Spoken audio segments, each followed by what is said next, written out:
कुंभलगढ़ जिले के करणपुर से विधायक और कांग्रेस उम्मीदवार गुरमीत सिंह कुन्नर का दिल्ली एम्स में इलाज के दौरान निधन हो गया। कुन्नर ने एम्स में बुधवार सुबह 4 बजे अंतिम सांस ली। कुन्नर को इसी सप्ताह ब्रेन अटैक के बाद पहले जयपुर के एसएमएस हॉस्पिटल और फिर दिल्ली के एम्स में भर्ती करवाया गया था।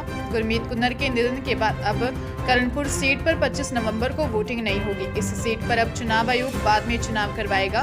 प्रदेश में लगातार यह तीसरा चुनाव है जब 200 सीटों पर एक साथ वोटिंग नहीं होगी। इससे पहले 2013 में चूरू से बसपा उम्मीदवार का निधन होने के कारण 2018 में रामगढ़ से एक उम्मीदवार का निधन होने के कारण 199 सीटों पर ही चुनाव हुए थे।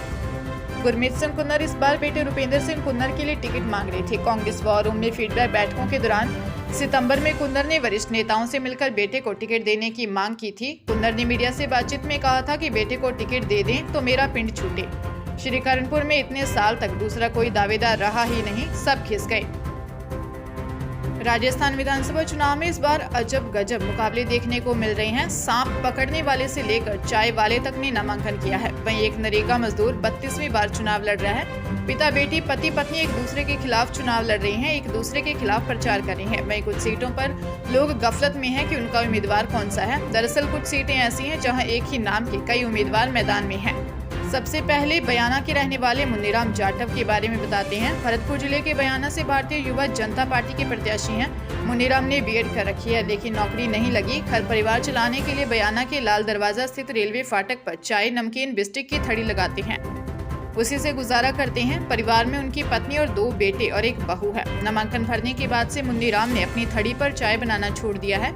वे दिन भर थड़ी पर ही बैठे रहते हैं। उनका कहना है कि चाय बनाने के कारण लोगों से बातचीत का समय नहीं मिल पाता। अभी थड़ी पर बैठकर ही प्रचार करते हैं। मुन्नीराम ने बताया कि जब एक चाय वाला मुख्यमंत्री और प्रधानमंत्री बन सकता है तो मैं क्यों नहीं। प्रधानमंत्री नरेंद्र मोदी से प्रेरित होकर ही मैंने नामांकन जमा करवाया है। वहीं भरतपुर जिले के बयाना से पुरुषोत्तम लाल ने भी नामांकन भरा है। बयाना शहर से बाहर एक कुटिया में रहने वाले पुरुषोत्तम ने 22 साल पहले घर छोड़ा था। सिरसौदा के रहने वाले पुरुषोत्तम लाल मानते हैं कि राजनीति में अच्छे लोगों का आना जरूरी है, इसलिए उन्होंने फार्म भरा है। चुनाव लड़ने के लिए पैसा चाहिए, वह कहां से लाएंगे। इस सवाल पर पुरुषोत्तम लाल कहते हैं कि मैं बिना पैसों के ही प्रचार करूंगा। पैसों का लालच कभी नहीं रहा, इसीलिए आज 1 रुपया भी मेरे पास नहीं है। वे बताते हैं कि गांव के स्कूल में गणित के टीचर नहीं थे, मैंने वहां फ्री पढ़ाया, इससे बच्चों की समस्या दूर हो गई। समाज में हर व्यक्ति यदि इसी भावना से काम करे तो बहुत सी समस्याएं दूर हो सकती हैं। वहीं राजसमंद जिले की कुंभलगढ़ विधानसभा सीट से एक सांप पकड़ने वाले तेजू टांक ने नामांकन भरा है। इसके पास संपत्ति के नाम पर कुछ नहीं है, इसके बावजूद ये चुनाव लड़ रहे हैं। अपना नामांकन भरने भी ऊंट पर बैठकर पहुंचे। उलादर गांव के रहने वाले तेजू निर्विरोध वार्ड पंच रह चुके हैं। तेजू टांक वन्य जीव प्रेमी है। आसपास कहीं पर भी किसी के घर में सांप घुस जाए तो तुरंत पकड़ने पहुंच जाते हैं, फिर जंगल में छोड़ देते हैं।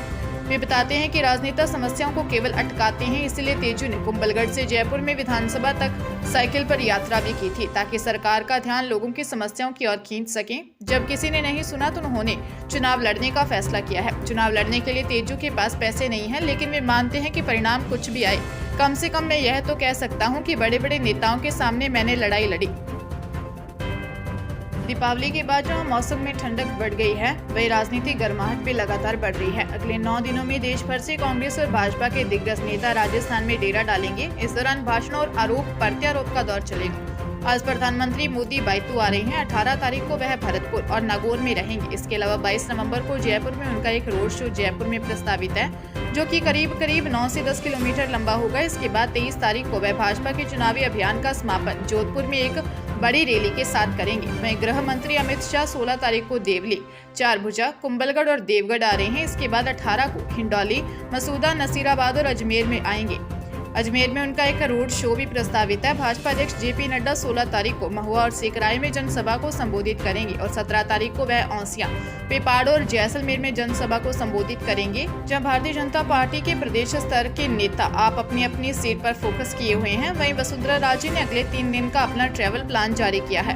15, 16 और 17 तारीख को वह झालावाड़ और उसके आसपास के इलाके में के अलावा बांसवाड़ा, प्रतापगढ़, डूंगरपुर, सिरोही और उदयपुर में पार्टी के प्रत्याशियों के पक्ष में जनसभा को संबोधित करेंगी। वहीं कांग्रेस पार्टी ने भी अपने दिग्गज नेताओं के दौरे जारी कर दिए हैं। राहुल गांधी 16, 19, 21 और 22 नवंबर को राजस्थान में रहेंगे। 16 तारीख को वह तारानगर, नौहर और सादुल शहर में रहेंगे।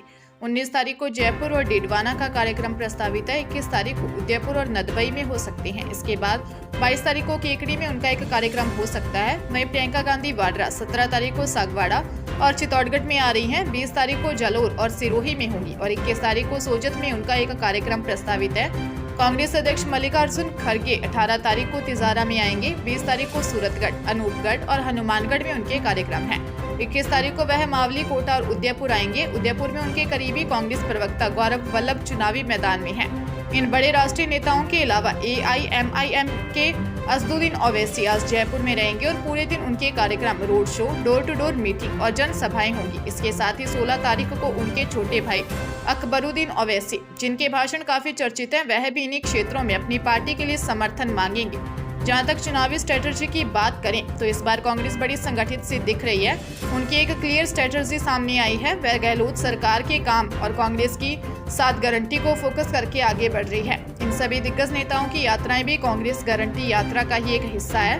क्लियर रूप से भले ही उन्होंने मुख्यमंत्री अशोक गहलोत को CM फेस घोषित नहीं किया है, लेकिन पूरा कैंपेन उन्हीं के इर्द गिर्द रखा है। वैसे कल सचिन पायलट और अशोक गहलोत की तस्वीर एक ही पोस्टर में पहली बार देखी गई। पार्टी के सूत्र बताते हैं कि आने वाले दिनों में CP जोशी और अन्य नेताओं के फोटो भी पोस्टर्स में दिखाई देंगे। फिलहाल कांग्रेस पार्टी सबका साथ और पार्टी का विकास वाले मोटो पर आगे बढ़ रही है। वहीं भारतीय जनता पार्टी इस बार कुछ भी नया नहीं कर रही है। पिछले विधानसभा चुनाव में पार्टी ने अपने आप को संगठित करके 73 सीटें हासिल की थी, जबकि उनके खिलाफ थी। लेकिन इस बार उनका कैंपेन बिल्कुल ही फीका नजर आ रहा है। कैंपेन के नाम पर उनके मीडिया सेंटर में प्रदेश या राष्ट्रीय स्तर के नेता रोज एक प्रेस वार्ता को संबोधित करते हैं, जिसमें गहलोत सरकार को पुराने मुद्दों पर घेरा जाता है। कभी कभी धर्म की आड़ ले ली जाती है। कुल मिलाकर धर्म और गहलोत पर वार के अलावा भाजपा के कैंपेन में कुछ नयापन नहीं है। लेकिन कल शाम लाल डायरी के कुछ पन्ने मीडिया में आए, जिसके बाद उम्मीद की जा रही है कि लाल डायरी का जिक्र आज प्रधानमंत्री मोदी अपनी बायतू की सभा में भी करेंगे। लेकिन यहाँ कोई स्ट्रेटजी नजर नहीं आती। जिस दिन वो डेवलपमेंट हो, उसके इर्द गिर्द भाजपा अपनी उस दिन की कहानी आगे बढ़ा रही है।